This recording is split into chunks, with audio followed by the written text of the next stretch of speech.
বিষয় যেই জমানায় শিরক বিদআতকে ইবাদত মনে করে, বলেন শিরক বিদআতকে ইবাদত মনে করে,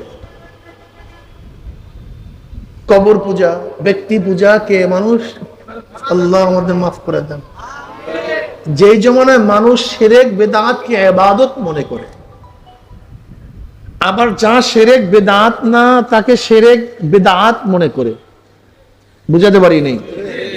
কেউ শিরক বিদআতকে ইবাদত মনে করে, আবার কেউ যা শিরক বিদআত না তাকে, যেরকম তথাকথিত আহলে হাদিস, তথাকথিত লামুজাহাবিরা কি করে, ইমাম মানাকে শিরক বলে, মাযহাব মানাকে শিরক মনে করে, অথচ এগুলো কি শিরক না জরুরি?